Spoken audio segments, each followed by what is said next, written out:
What's up, guys? Nate again. And if you've been watching my channel for a little while, you know that I'm really into amiibo, and really just video game toys in general. But I just finished up the fourth wave of amiibo, and I wanted to show each figure off a little bit and just share my thoughts. But before I show the figures off, I just kind of wanted to tell my story about how I was able to acquire all of them, because if you know anything about amiibo, you know they're not easy to get. You can always find 2 or 3 from each wave relatively easy. This wave being no exception. But the majority of the figures in this wave were not too easy to obtain.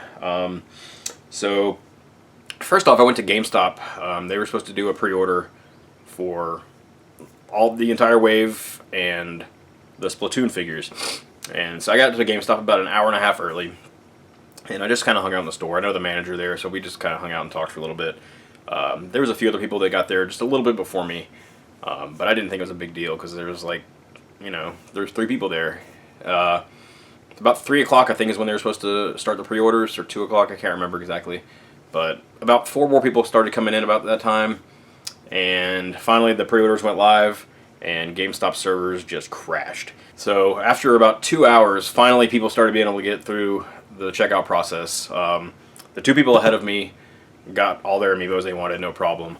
Once I got to the counter, though, they had a 6-pack, and you could buy them individually. The 6-pack had Ness, Robin, Lucina, Pac-Man, Charizard, and Wario. So I get to the counter, tell them I want the 6-pack and the Splatoon 3-pack. So we look in the computer, 6-pack is sold out. I'm like, motherfucker. So we look why, and apparently Robin and Lucina were sold out individually, so they couldn't sell the 6-pack. But I was able to get Ness, Charizard, Wario, and Pac-Man, and the Splatoon figures. So not a total loss. I guess I got Ness, who was the exclusive to GameStop this time. So the other remainders were Jigglypuff, which was a Target exclusive, Greninja, who was a Toys R Us exclusive, as well as the Robin and Lucina, who were going to be rare because they're Fire Emblem. So I waited in line at Toys R Us one morning for their pre-orders for about 3-4 hours. Luckily I got there early enough, managed to get that, no problem. Jigglypuff I bought online one morning. They just randomly came up and I was able to get one. And then the day that the figures actually launched, my wife got up super early and went to Target and waited outside. And she came back with Robin, Lucina, another Jigglypuff, and a Silver Mario.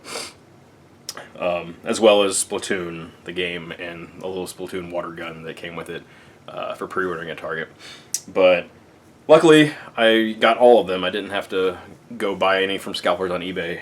Thank God, because I haven't paid more than retail for any of them yet, and I don't intend to start right now.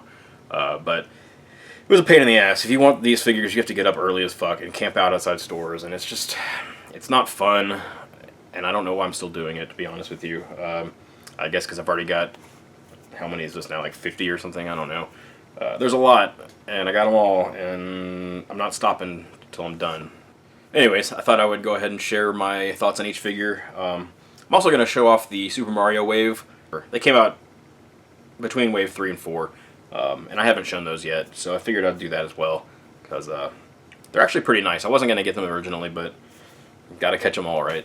So yeah. So first we have the Jigglypuff amiibo, which is the Target exclusive this time. Pretty simple sculpt on her.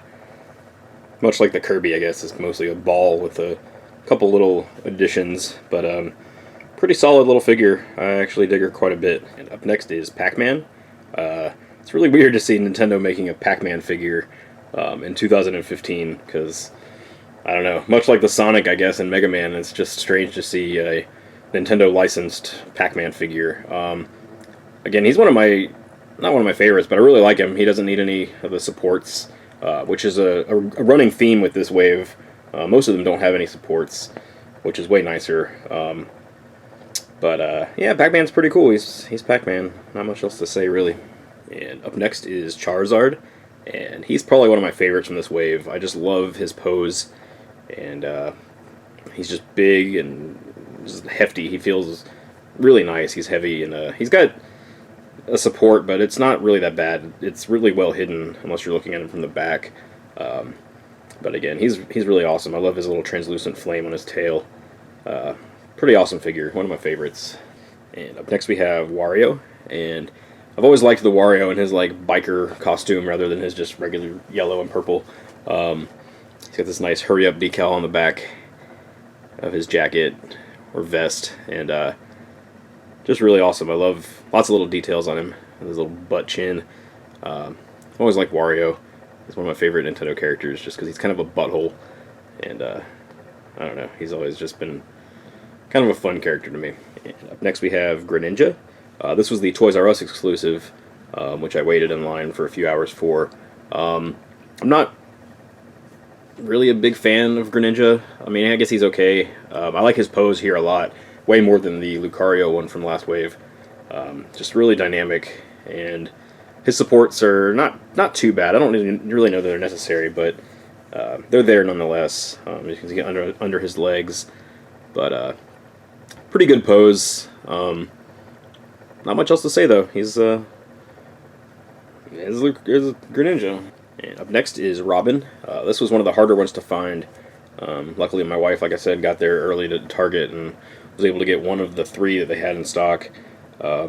Again, he's one of my favorites too. All the Fire Emblem characters have a lot of really good detail. I like his little book he's holding. There's some detail on the pages there, and his sword. But really awesome figure. And up next we have Lucina. She was also one of the harder ones to get.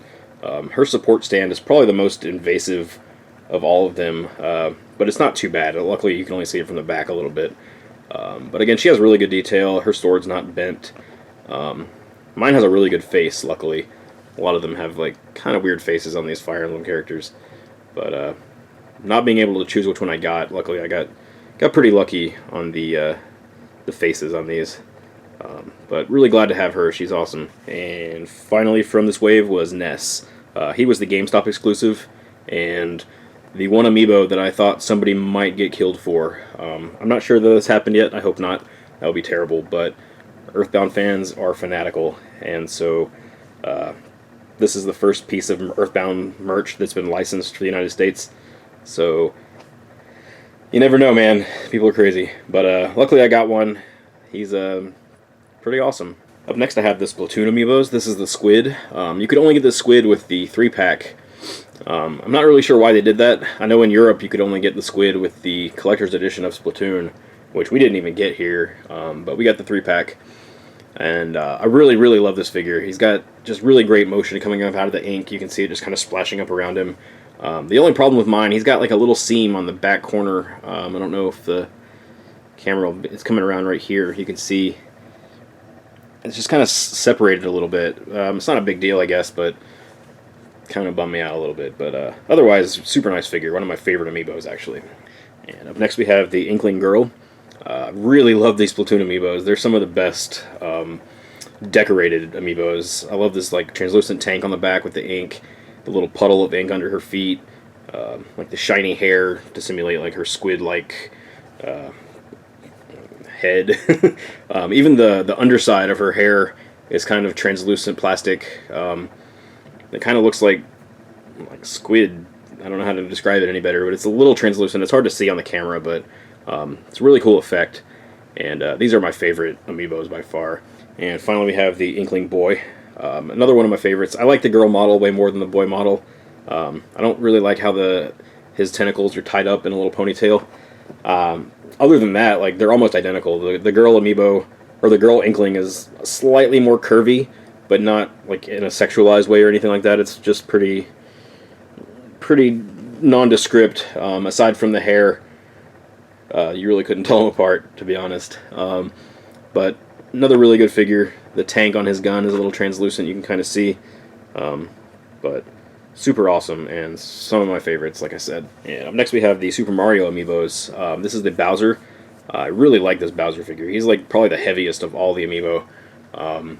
Really good detail in his shell and in his little spike wristbands and neck bands and whatnot. Love this guy. He's awesome. Up next we have Yoshi. And this is probably one of the cuter Yoshi figures. I don't know why, just like the way he's standing is just kind of adorable. But I have lots of Yoshi figures, so I don't want to spend too much time talking about this one, but he's really nice. And next we have Mario. Mario is Mario, I guess. This is kind of the amiibo that they showed off when they first announced them in his little generic Mario pose. Um, it is what it is, I guess. I like the Smash Brothers Mario a little better. He's a little more interesting. But the Mario line is a little bit larger than the Smash Brothers line by just a little bit, not much, but it's noticeable side by side. And up next we have Toad. Toad was one of the more desirable figures from the Super Mario Brothers set because it was the only one that didn't have a Smash Brothers counterpart.